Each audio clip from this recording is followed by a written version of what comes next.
I live in a neighborhood that is filled with kids. There's a lot of newer families in my neighborhood, and due to the newer schools and the fairly good school structure and the school district, there's a lot of newer families who are raising their kids here. When I mean a lot, I mean a lot. There's kids all across the street, there's kids going that way and this way of my house, so they're everywhere. Whenever I go out on my runs or my walks, I always see them outside playing with their friends, and even in this quarantine, they still manage to have a lot of fun. Whenever I see them, I end up seeing a little bit of myself in them. I was a really active kid growing up, and so whenever I see them playing outside, it kind of looks like I'm playing outside, and it reminds me of me. When I was younger, especially in middle school, I actually played a lot. I was always involved in sports. I played soccer, basketball, I swam, and so I played a lot of sports throughout my adolescence. Even at school, even when we had recess time, I would always wait for recess so I can go outside and play with my friends. I remember trying to scribble through all my work, all my classwork, so that I could go outside and play. Even if there was a tiny hope of us getting out for recess a little bit early, I would wait for that hope so that I could go outside and have a little, even a minute extra worth of recess time. So once my mom, I guess, realized that I had so much energy, she enrolled me in dance classes. And when I mean dance classes, I'm not talking about like jazz, tap, ballet. I'm talking about Indian classical dancing.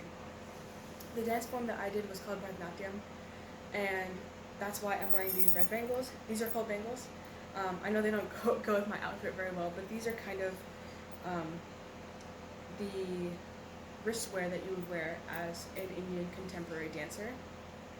I would like to show you them, but they're kind of hard to take off. They're basically like rings of plastic, and when they clatter, they make a lot of noise. Another thing I wanted to show you guys were these bells.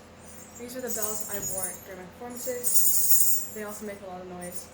And the reason for this is because back in the old days when dancing was more common and was more used for telling those God stories, there were no instruments. There were no CDs or cassettes like recordings.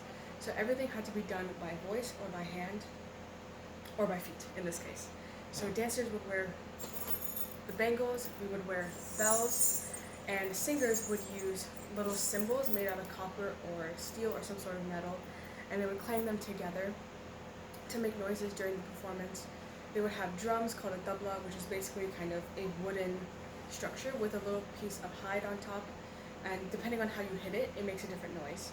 And so those are the kind of instruments that were used back then. They're still used today, but now you have recordings, you have violins, you have different types of acoustic instruments that you could use.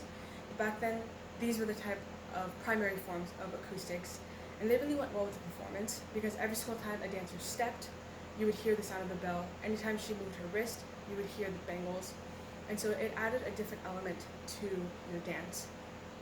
Now you may be wondering, what was the dancing used for? We use dancing to tell stories of God. A lot of the times the singers slash storytellers were saints or sages, and those are the people of God. And so that is the primary reason that we danced in the past. Even today, since religion and God is kind of sort of dying out a little bit, it's not super prevalent in the later generations like my generation to be super devout and super religious. Telling these God stories through dance and through stories, through prayer, or even through religious activities can really be a good way to integrate your culture within yourself. I'm first born American, meaning I'm first generation in America, and so I've always been kind of the outcast in my family because I wasn't purebred Indian. Because I was called or deemed the American in my family, I wanted a way to pass down some sort of Indian heritage to my family, meaning my kids whenever I have any. And I will make sure that if I have a daughter, I will be passing these down to her, whether she dances or not, because I think it's just a really important part of me and it's something that makes me me. So thank you for watching.